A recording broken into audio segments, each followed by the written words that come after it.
প্রতিটি ভ্রমণ এক একটা অধ্যায়। কারো জন্য পাহাড় নদীর সৌন্দর্য, কারো জন্য কয়েকদিনের অবসর। কিন্তু আমার কাছে রাঙ্গামাটি কেবল প্রাকৃতিক সৌন্দর্য নয়, সবুজ পাহাড়ে ঘেরা নীরবতা, সবুজাভ জলের ভাঁজে হারিয়ে যাওয়া নৌকা, আর আকাশের রং বদলানো মুহূর্তগুলো, সবকিছুই যেন ভেতরে ভেতরে কথা বলে। রাঙ্গামাটির নীরব প্রকৃতির সৌন্দর্য যেন বলে, আনন্দের সঙ্গে লুকিয়ে থাকে আকুলতাও। বন্ধুরা, রাঙ্গামাটির স্লো পেসড ভ্লগে আপনাদের স্বাগত জানাচ্ছি।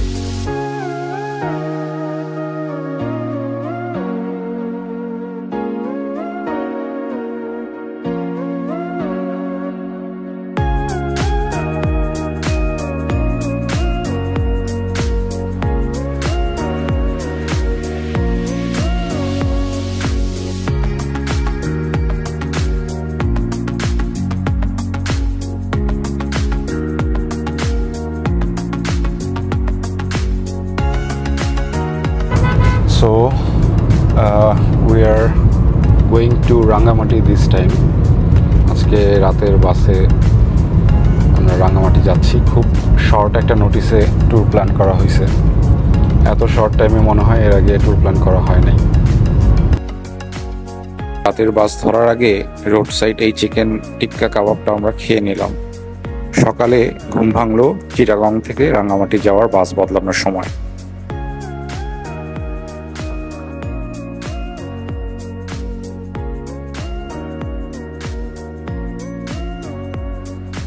রাঙ্গামাটি শহরে বাস থেকে নেমে আমরা একটা রৌদ্রোজ্জ্বল দিনের দেখা পেয়ে গেলাম। এরপরে আমরা একটা সিএনজি খুঁজে রওনা করলাম আমাদের রিসর্টের দিকে।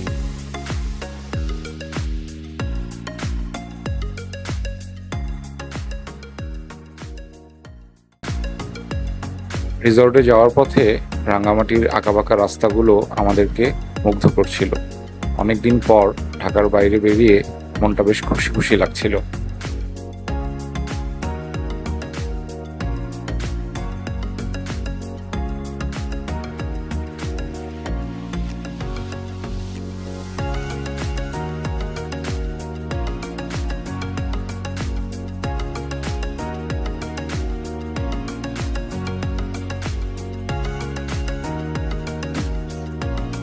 আসসালামু আলাইকুম সবাইকে, গুড মর্নিং ফ্রম রাঙ্গামাটি। চমৎকার একটা দিনের শুরু এবং মেঘলা পরিবেশ, মেঘাচ্ছন্ন আকাশ, সাথে সুবিশাল কাপ্তাই লেক। চমৎকার লাগতেছে। আমরা একটা আইকনিক পয়েন্টে আছি। আই লাভ রাঙ্গামাটি সাইনটা এখানে খুব সুন্দর লাগতেছে আর কি। তো শুরুতে এসেই মন ভালো হয়ে গেল। খোলামেলা পরিবেশ, ঢাকার বাইরে অনেক দিন পর সতেজ বাতাসে বুক ভরে শ্বাস নিচ্ছি। সব মিলে ভালো লাগছে। সামনের সময় একটা দুটো দিন হয়তো খুব চমৎকার যাবে। আমরা যেখানে থাকছি সে জায়গাটা আপনাদেরকে ঘুরে দেখাবো, আর রাঙ্গামাটির জার্নিটা আপনাদের সাথে শেয়ার করব।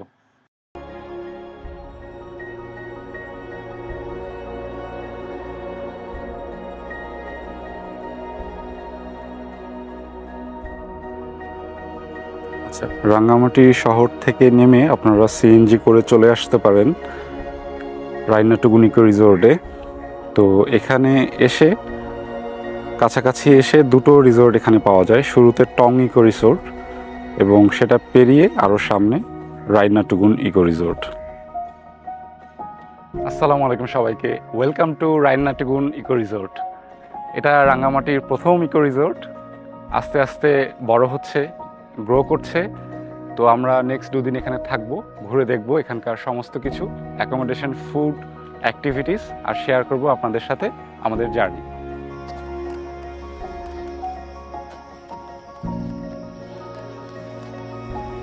রিসোর্ট পৌঁছে চেক ইনের আগে আমরা চারপাশটা একটু ঘুরে দেখতে বেরিয়ে পড়লাম। রেস্টুরেন্টে ওদের চেক ইন কাউন্টার ছিল, সেখানে ব্যাগগুলো জমা রেখে আমরা একটু চারপাশটা এক্সপ্লোর করতে শুরু করলাম।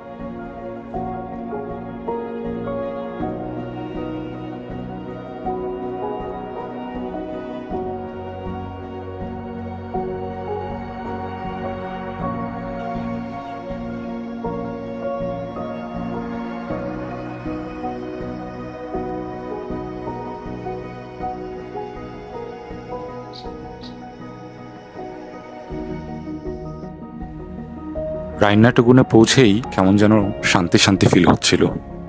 মনে হচ্ছিল প্রকৃতির মাঝে হারিয়ে যাওয়ার জন্য পারফেক্ট একটা প্লেস হবে এটা।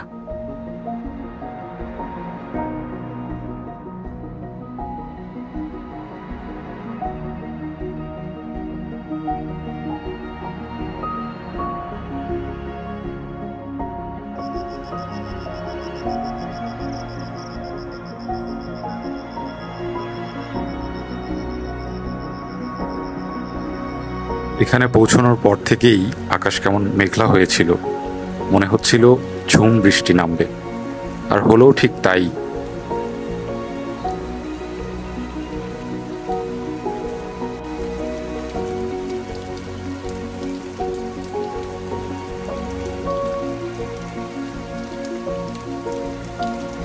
আচ্ছা, আমরা যে ইকো রিসোর্টে আসছি সেখানে আমরা আমাদের রুমে চলে আসছি।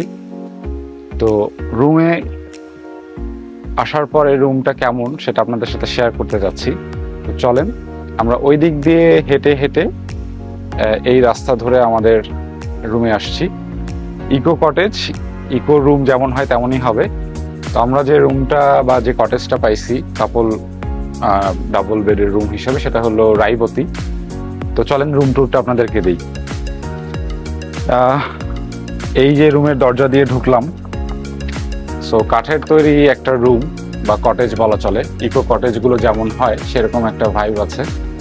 তো এখানে ডাবল বেডের একটা রুম, সাথে বসার জন্য সোফা আর একটা টি টেবিল আছে, ওপাশে বারান্দা আছে, এদিকে আছে অ্যাটাচড ওয়াশরুম।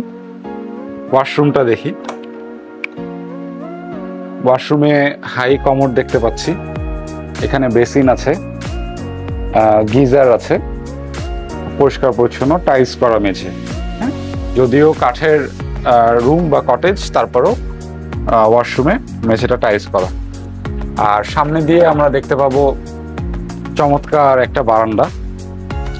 এখন বৃষ্টি হচ্ছে, দেখেন এই বারান্দার ভিউটা কতটা চমৎকার। এরকম একটা বৃষ্টি স্নাত দিনে কি চমৎকার লাগছে এখানে, তাই না? পাশেই আরেকটা কটেজ আছে, রায়বতীর পাশেই আরেকটা কটেজ আছে। তো সব মিলিয়ে ভালো লাগছে এখানকার পরিবেশটা। যতটুকু দেখলাম জায়গাটা অনেক সুন্দর। আর ওই রাস্তা ধরে আমরা স্টেপ করা আছে, পাকা সিঁড়ি করা আছে, সেদিক দিয়ে হেঁটে উঠে সামনে দিয়ে ঘুরে এদের এখানে একটা হার্ট পয়েন্ট আছে বা লাভ পয়েন্ট আছে, ওটার সামনে দিয়ে এসে আমরা আমাদের এই কটেজ রুমে পৌঁছে গেছি। এইখানে এই চমৎকার ইকো কটেজে ডাবল বেডরুমের রুমে আমাদের খরচ পড়েছে এক রাতের জন্য 3 বেলার খাবার, ব্রেকফাস্ট, লাঞ্চ এবং ডিনার সহ 5,700 টাকা। রুম থেকে পর্দা সরালে চমৎকার একটা ওপেন ভিউ পাওয়া যায়, সুন্দর।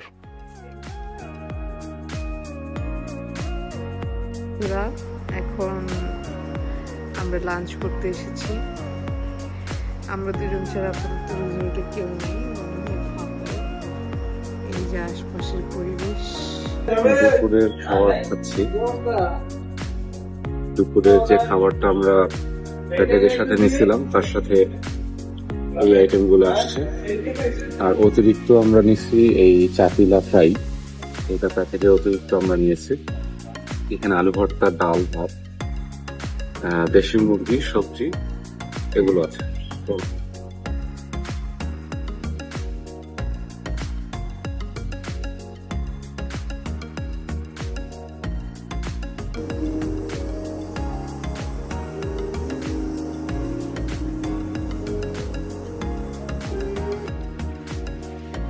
সবাইকে শুভ সন্ধ্যা রাইন্নাটুগুন ইকো রিসোর্ট থেকে।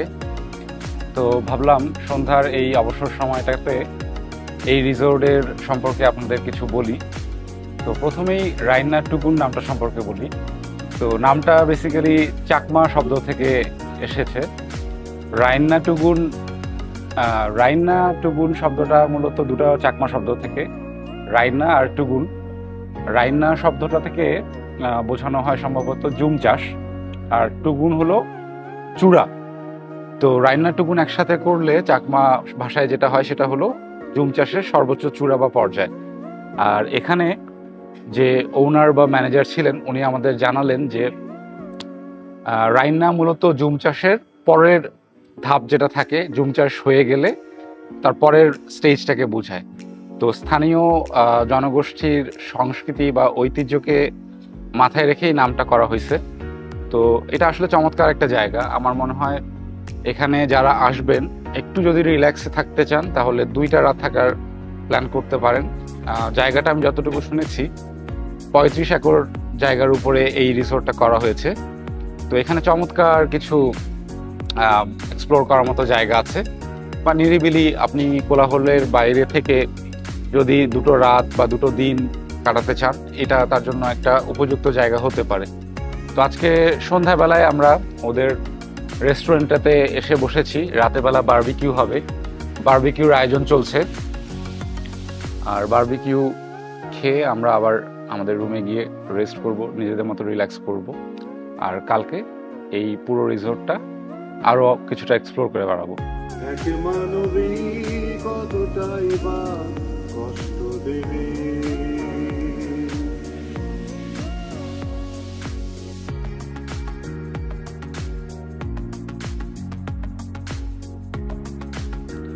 তো আমরা রাতের ডিনারের জন্য বসে গেছি রিসোর্টের রেস্টুরেন্টে।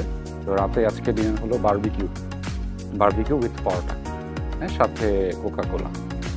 তো খেয়ে দেখি কেমন হলো। আমাদের সামনেই বারবিকিউটা তৈরি করা হয়েছে, দেখতে ভালো লাগতেছিল, সুন্দর সুন্দর গান বাজতেছিল।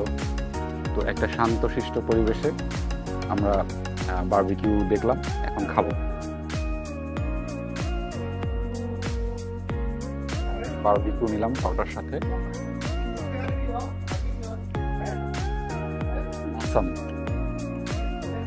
বারবিকিউ অ্যাকচুয়ালি আমরা যেমন এক্সপেক্ট করি, স্মোকি ফ্লেভার, একই সাথে জুসি থাকবে, মশলা থাকবে ঠিক মতো, সব কিছু মিলে দারুণ একটা কম্বিনেশন।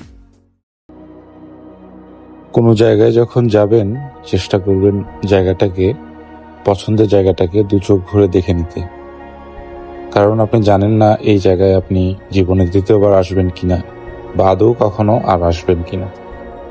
তো ভালো লাগার মুহূর্তগুলো 2 চোখ ভরে দেখে মনে ধারণ করে নিতে চেষ্টা করবেন।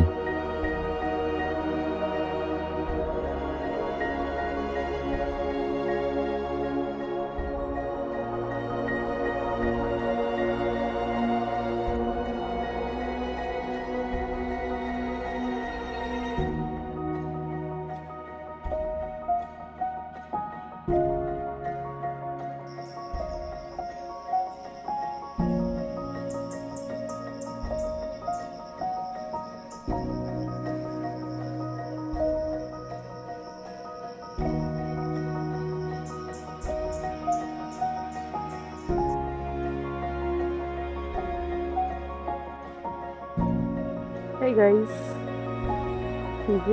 হ্যাঁ, তখন আজকে দাও নতুন একটা দিনের শুরু। তো সকালে উঠে একটু এক্সপ্লোর করে আমরা যাচ্ছি ব্রেকফাস্ট করতে। সকাল 9:30-9টার দিকে ব্রেকফাস্টের টাইম দেওয়া ছিল, এখন অলমোস্ট 9:30 বাজছে। যাওয়ার পথে আমাদের কটেজের সামনেটা আপনাদের দেখাই। আর সামনে যে কটেজটা দেখা যাচ্ছে এটা আমাদের কটেজ, যেখানে আমরা গত রাতে ছিলাম। কটেজটার নাম রায়বতী, সুন্দর একটা কটেজ। প্রচণ্ড আলো বাতাস পাওয়া গেছে এবং ন্যাচারালি অনেক ঠান্ডা, মনে হবে যেন এসির মধ্যেই আছি। এসি না থাকলেও অ্যাকচুয়ালি আমাদের কাঁথা কম্বল নিয়ে ঘুমাতে হয়েছে, কারণ এই গাছপালা ঘেরা পরিবেশ এবং কাঠের কটেজ হওয়াতে মানে ইনসুলেশনও অনেক ভালো, ঠান্ডাটা রয়েই যায় রুমের ভিতরে। তো আমরা ফ্যান একেবারে লো স্পিডে দিয়ে কাঁথা কম্বল দিয়ে ঘুমাইছি। এখন নতুন একটা দিন, নতুন করে এক্সপ্লোর করব। গতকালকে মোটামুটি বৃষ্টি হয়েছে, আজকেও মেঘলা। আমরা চাচ্ছি আজকের দিনটা যেন ক্লিয়ার থাকে, যাতে করে ভালো মতো এক্সপ্লোর করতে পারি। বা এরকম মেঘলা থাকলেও খারাপ হয় না, শুধু দিনভর বৃষ্টি না হলেই হয়।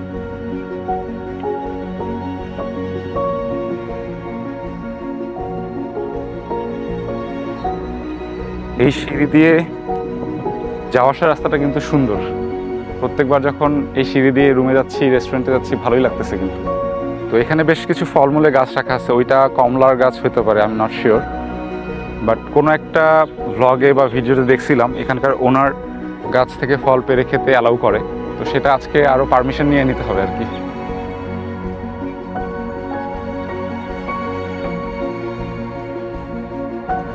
আমরা এখন আছি রিসোর্টের রেস্টুরেন্ট এরিয়াতে। সকালের ব্রেকফাস্টটা আমরা এখানেই করে ফেলবো।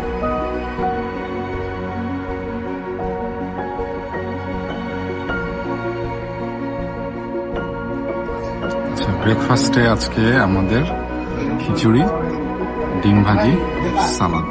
ডিম ভাজি তো সবাইকে দেয় না, আজকে ডিম কারি ছিল, তো আমরা ডিম ভাজি প্রেফার করছিলাম, তাই আমাদেরকে ডিম ভাজিটা করে দিয়েছেন। Thanks to them. তো আমরা ব্রেকফাস্টটা এনজয় করি এখন। আমরা এখন নাস্তা করে ওই পার্ক এরিয়াতে যাচ্ছি। তো পার্কে গিয়ে আমরা দেখব যে জায়গাটা কেমন। এমনিতেই রিসোর্টটা বেশ শান্তি শান্তি ভাব আছে। রেস্টুরেন্ট এরিয়াতে বসে থাকতে খুব ভালো লাগছিল, বাতাসটা খুবই আরামদায়ক ছিল। সব মিলিয়ে একটা গুড এক্সপিরিয়েন্স এখানে। তো যারা নিরিবিলি শান্ত পরিবেশে রিল্যাক্স একটা সময় কাটাতে চান তারা এই রিসোর্টটা কনসিডারেশনে রাখতে পারেন। আমার মনে হয় ভালো লাগবে।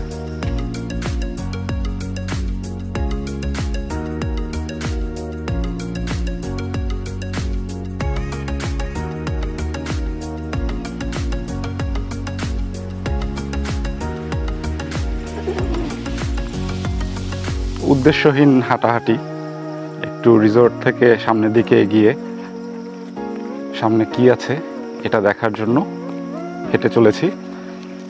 তো সামনে গিয়ে দেখব কি পাওয়া যায়। ভালোই লাগতেছে, কোনো অ্যাক্টিভিটি না থাকলেও নিজের মতো এই যে শান্ত নির্জন পরিবেশে পাখির ডাক, বাতাসে পাতার সরসর শব্দ, মাঝে মধ্যেই হু হু করে বাতাস বয়ে যাচ্ছে, সব মিলিয়ে কিন্তু খুব চমৎকার একটা দিন কাটতেছে আমাদের। আর এই যে দেখেন এইখানে জায়গায় জায়গায় ফলের গাছ, এখানে কতগুলো জাম্বুরা ধরে রয়েছে। হ্যাঁ, ছোট্ট একটা গাছে অনেকগুলো জাম্বুরা। তো চলেন সামনের দিকে এগিয়ে যাই, গিয়ে দেখতে থাকি কি আছে সামনে। আবার ফোঁটা ফোঁটা বৃষ্টি শুরু হয়েছে। তো গতকালকেও বৃষ্টি পাইছিলাম, একটু আগেই রোদ ছিল। এখানে ওরা মনে হয় অর্কিড টাইপের কিছু গাছ এখানে রেখেছে, আমি জানি না ঠিক অর্কিড গাছগুলো কোথায়, বাট এখানে বেশ কিছু ফুলের গাছ দেখতে পাচ্ছি এই রাস্তাটাতে। ভালোই লাগতেছে।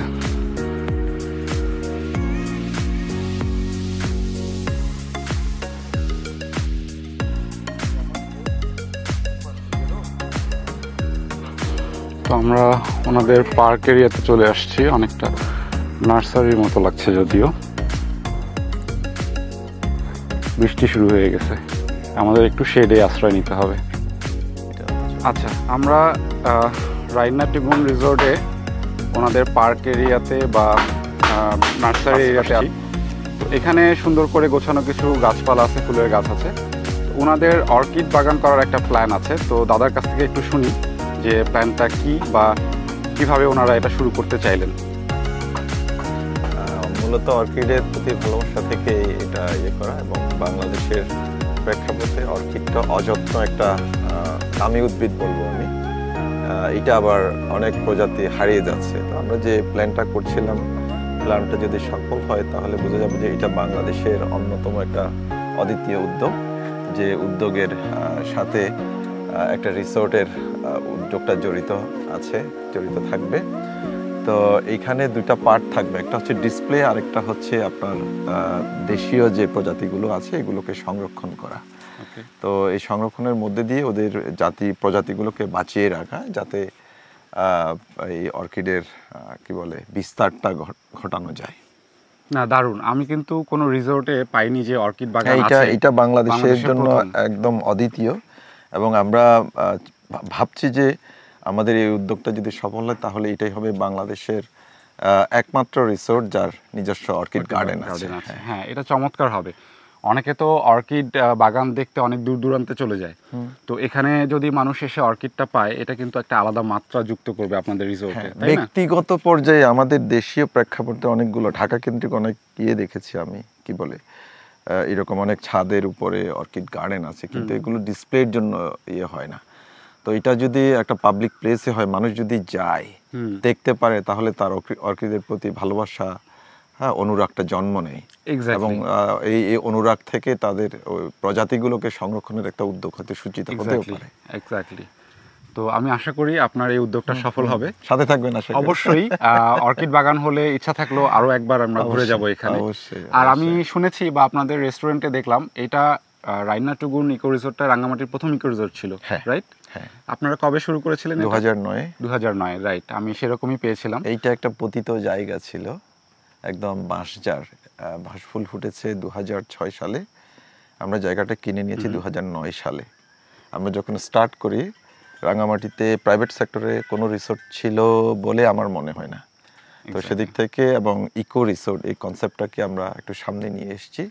এখন দেখতে দেখতে অনেক উদ্যোক্তা উৎসাহী হয়েছে, অনেক রিসোর্ট গড়ে উঠছে।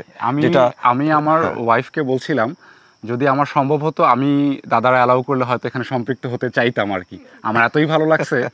হ্যাঁ, তো জানি না কখনো যদি সুযোগ হয় এই ইচ্ছাটা থাকবে। ওয়েলকাম। আর সব মিলে খুব ভালো লাগলো, মানে যেরকম আমরা নির্জন বা একটা কোলাহল মুক্ত নিজেদের মতো থাকার জায়গা খুঁজছিলাম, জায়গাটা তেমনই।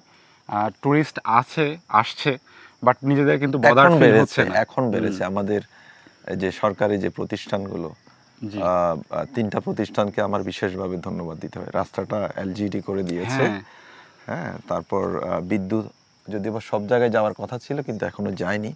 আর যে অর্কিড গার্ডেনটা, এটা আমাদের লোকাল একটা ডেভেলপমেন্ট গভর্নমেন্ট অর্গানাইজেশন এটা করে দিয়েছে ওদের সীমিত সামর্থ্যের মধ্যে। তো এই উদ্যোগটা আমরা এগিয়ে নিচ্ছি আর কি। না, best of luck to you. আর ভালো লাগলো, আমি আসলে অবাক হয়েছি যে এই পর্যন্ত পাকা রাস্তা চলে এসেছে। ভালোই লাগছিল, কিন্তু যে আমি ভাবছিলাম মেইন রোডের পরে সিএনজি দিয়ে আসতে হয়তো একটু মাটির রাস্তা বা ভাঙা রাস্তা পাবো। একটা সময়ে এইরকম বৃষ্টি হলে আমাদেরও অনেক ধরনের সংখ্যা কাজ করতো, আমি বেরোতে পারবো কিনা বাইক দিয়ে। এখন সেটা হয়েছে, কিন্তু এটা তো কাজটা সহজ ছিল না, অনেক দীর্ঘ একটা পরিক্রমা, ডেফিনেটলি অনেক দীর্ঘ সময়ের পরে এইটুকুই এসছে। এটা করতে যেয়ে বোধহয় আমাদের শুরু থেকে প্রায় 14 বছর ওয়েট করতে হয়েছে। It's a long time. আপনারা ধৈর্যের সাথে লেগে আছেন, জিনিসটাকে ধীরে ধীরে এগিয়ে নিয়ে যাচ্ছেন, খুব ভালো লাগলো। আমরাও আমাদের সময়টা এখানে এনজয় করছি। তো দাদা, ধন্যবাদ আপনার সময়ের জন্য। জি।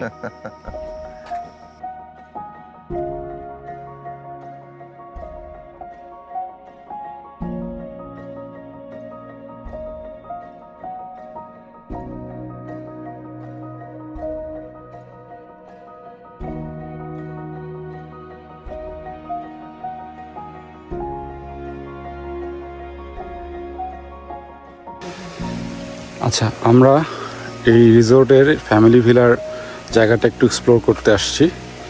তো এই জায়গাটাও বেশ সুন্দর। এখান থেকে লেকের ভিউটা আর একটু বেটার পাওয়া যায় বলে মনে হচ্ছে, বা ওপেন লেকটা আর একটু সুন্দর লাগবে এখান থেকে। এটা সেমি পাকা কটেজ মনে হচ্ছে, ফ্যামিলি ভিলা। এখানে 2টো রুম আছে যতটুকু আমি শুনেছি। তো 2টো রুম ফ্যামিলি সহ একসাথে বুক করতে পারেন, আবার সিঙ্গলিও করতে পারেন যদি ফাঁকা থাকে বা ভ্যাকেন্সি থাকে। তো সেই ক্ষেত্রে রেটটা একটু বেশি পড়ে, বাট এটাও বেশ সুন্দর একটা জায়গা।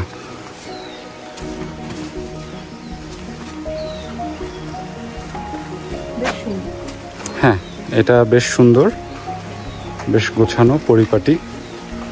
এবং এখান থেকে এই যে সামনে লেকের ভিউ, সামনে একটা হ্যামক দেখা যাচ্ছে, একটা মাচা আছে। তো এইটাও আপনাদের জন্য একটা সুইটেবল অপশন বা ভালো অপশন হতে পারে, যদি আপনারা মনে করেন যে আপনারা ফ্যামিলি ভিলায় থাকবেন। আমার মনে হয় এটাও একটা বেশ পছন্দের জায়গা হবে আপনাদের জন্য। তো চলেন আমরা একটু ফ্যামিলি ভিলার সামনে দিয়ে জায়গাটা দেখে আসি। এই যে ডান পাশে ফ্যামিলি ভিলা, হ্যাঁ। আর ওই যে সামনে দেখতে পাচ্ছেন যে একটা স্থাপনা বা শেড দেখতে পাচ্ছেন, ওইখানটাই মূলত কায়াকিং পয়েন্ট। তো কায়াকিং পয়েন্ট থেকে 10 মিনিট কায়াকিং করে নাকি একটা বৌদ্ধ মন্দিরে যাওয়া যায়। ওই যে দুজন কায়াকিং করছে ওখানে। তো আমাদের প্ল্যান হচ্ছে বিকেলের দিকে বা যতটুকু সম্ভব বিকেলের সময়টা একটু কায়াকিং করে বৌদ্ধ মন্দির পর্যন্ত যাওয়া। একটু তাড়া আছে যেহেতু আমাদের রাতের বাস, জানি না সময় করতে পারবো কি না বা কতটুকু সময় হবে, বাট তারপরও এক্সপিরিয়েন্সটা খারাপ হবে না আশা করি। তো এখানে আসার পর যেটা হচ্ছে, এই মেঘ এই বৃষ্টি, রৌদ্রোজ্জ্বল সময় একটু কমই পাইছি। তো ওভারঅল এক্সপ্লোর করার জন্য জিনিসটা ভালো হয়েছে, কেননা গরমে সেদ্ধ হয়ে যেতাম। তো সেই তুলনায় গাছগাছালি থাকার কারণে আসলে বৃষ্টিটা গায়েও লাগছে না ওভাবে। তো এই জায়গাটাও বেশ পছন্দ হয়েছে আমাদের। আমরা রাতের বাস ধরার আগে এই জায়গাটাতে কিছুক্ষণ সময় কাটাতে চাই। তো এই ছিল ফ্যামিলি ভিলার সামনে আপনাদের জন্য।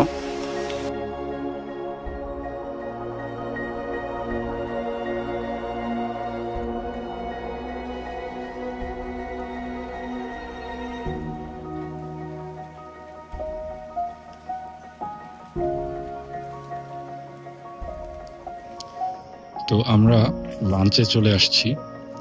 আজকে আমাদের লাঞ্চে কি কি আছে আপনাদের সাথে একটু শেয়ার করি। আজকে আমাদের লাঞ্চে আছে লেকের আইর মাছ, সাথে আছে মিক্স ভেজিটেবল বা সবজি, আছে পাতলা ডাল, ওনাদের গাছের কাঁচামরিচ আর লেবু, আছে আলু ভর্তা, আর এই জিনিসটা হলো বাঁশকুড়ো। বাঁশকুড়োটা ওনারা আমাদেরকে কমপ্লিমেন্টারি দিয়েছে। Thanks to them, really acknowledge the gesture. So আমরা খাওয়া শুরু করি অ্যান্ড দেখি খাবারগুলো কেমন টেস্ট। খাওয়া শেষে বিশ্রাম নিয়ে আমরা কায়াকিং করতে চলে এসেছি এখান থেকে কায়াকিং করে আমরা বৌদ্ধ মন্দির হয়ে বড় লেকের দিকে যাব।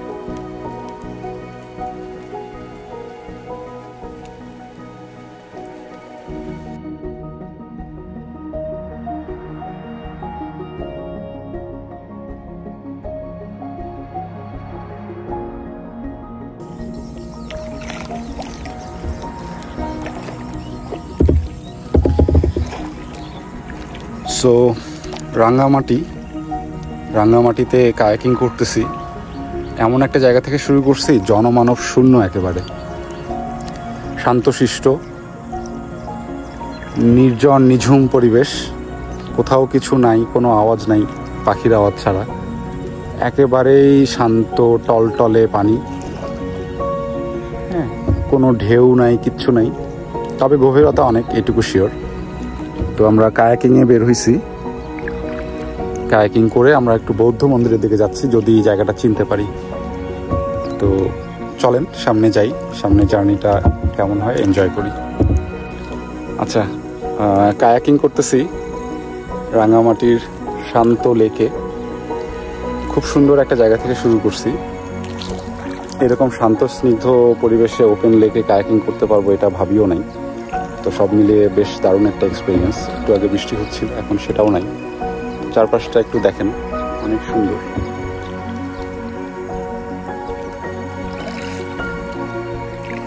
তো সামনে আরো কিছু দূর যাওয়ার ইচ্ছা, চলেন দেখি সামনে আমাদের জন্য কি অপেক্ষা করছে।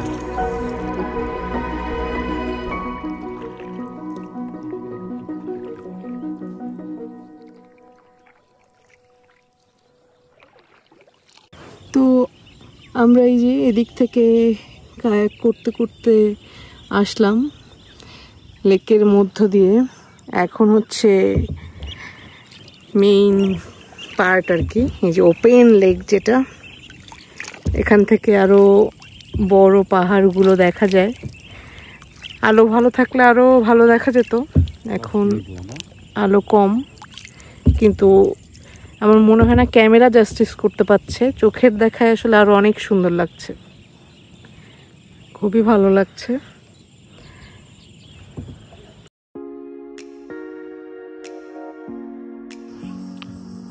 তো আমরা সন্ধ্যার দিকে নাস্তা খেতে এখানে এসেছি। নাস্তা খেতে না, বেসিক্যালি চা খেতে এসেছি, ডিনার করব। তো ডাইনিং এরিয়ায় বসে আছি। তো এখানে দারুণ একটা ব্যাপারটা হলো জানি না কেন দাদারা একটু খাতির করে আমাদের গাছের কাঁঠাল আর পেঁয়াজু খেতে দিছে। তো আমাদের চা আর বিস্কিট খাওয়ার কথা সন্ধ্যায়, তো ভালো লাগলো। দুপুরে বাষ্পরোল ছিল। দুপুরে কমপ্লিমেন্টারি বাষ্পরোল খাইয়েছিলেন। তো সব মিলে আতিথেয়তা খুব ভালো লাগছে। আমরাও ওনাদের পরিবারের মতো ফিল করছি, ওনারাও আমাদেরকে পরিবারের মতোই ফিল করাচ্ছে। এক্স্যাক্টলি তাই। আসলে বাংলাদেশে ট্যুরিজম সেক্টরে যেরকম কমার্শিয়ালিজম দেখা যায়, এখানে তার থেকে বেশ খানিকটা ব্যতিক্রম আমরা দেখতে পাচ্ছি। তো ভালো লাগছে যে মানুষগুলোর সাথে ইন্টারঅ্যাক্ট করছি, কথা বলছি, গল্প করছি, ভালোই লাগছে। তো এই এক্সট্রা খাতিরটা পেলাম, ধন্যবাদ। রাইনাটিগুন ইকো রিসোর্ট আমাদের মনে অনেকদিন গেঁথে থাকবে, আর এই আতিথেয়তাও আমাদের মনে থাকবে। আমাদের প্রতি আহ্বান রইল, যারা একটু নিরিবিলি থাকতে পছন্দ করেন তারা রাইনাটিগুন ইকো রিসোর্টকে আপনাদের পছন্দের তালিকায় রাখতে পারেন। এখানে ঘুরে যাবেন, ওনাদের আতিথেয়তা আপনাকে মুগ্ধ করবে আশা করি। আর definitely I will totally recommend coming here and enjoy your vacation. পরদিন সকালে আমরা একটু চলে গেলাম কাপ্তাই জলবিদ্যুৎ কেন্দ্র ঘুরে দেখতে। এখান থেকে ঘুরে আমরা উদ্দেশ্যহীন কিছু জায়গা এক্সপ্লোর করে বেড়াবো রাঙ্গামাটিতে। কাপ্তাই আসলাম, আমরা জেটিঘাট আর জলবিদ্যুৎ কেন্দ্র একটু ঘুরে দেখলাম। আমাদের সাথে ছিল অনুপ দাদা আমাদের হোস্ট করলো। তো একটা বাংলাদেশের পরিচিত বা ঐতিহ্যবাহী একটা ল্যান্ডমার্ক দেখে গেলাম, সারা জীবন বই খাতায় কাগজে কলমে পড়ে আসছি। তো এখানে আমরা আই লাভ কাপ্তাই ল্যান্ডমার্কটাতে একটু ছবি তুললাম। এখন আমরা রিসোর্টে ফিরবো, ফিরে দেন আমরা আমাদের নেক্সট জার্নির জন্য প্রিপেয়ার হবে।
আমরা একটা চমৎকার ভিউ পয়েন্টে আসছি।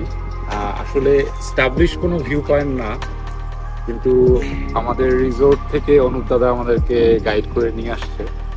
এই যে ইলশে গুড়ি বৃষ্টি হচ্ছে, দাদার থেকে শব্দটা ধার করলাম, খুব চমৎকার লাগতেছে। এই যে ওপেননেস, দুই পাশে একটু দূরেই মেঘ আস্তে আস্তে কাছে চলে আসতেছে, হ্যাঁ হালকা হালকা বৃষ্টি হচ্ছে, সব মিলিয়ে একটা মনোমুগ্ধকর পরিবেশ। তো আজকের দিনটা পুরাটাই ওয়ার্থ ইট লাগতেছে এই জায়গাটা থেকে এসে।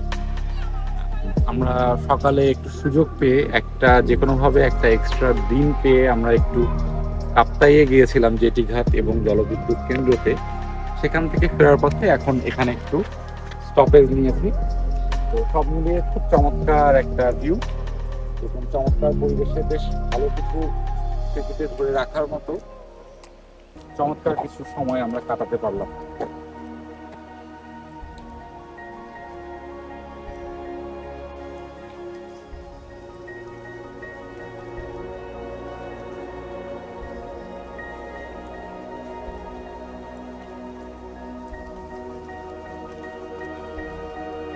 দেখতে দেখতে যাবার সময় হয়ে এলো। রাঙ্গামাটি এমন কিছু মুহূর্ত রেখে দিল আমাদের জন্য, যেগুলো হয়তো একদিন নতুন কোনো গল্প বলবে। সবাইকে ধন্যবাদ সাথে থাকার জন্য।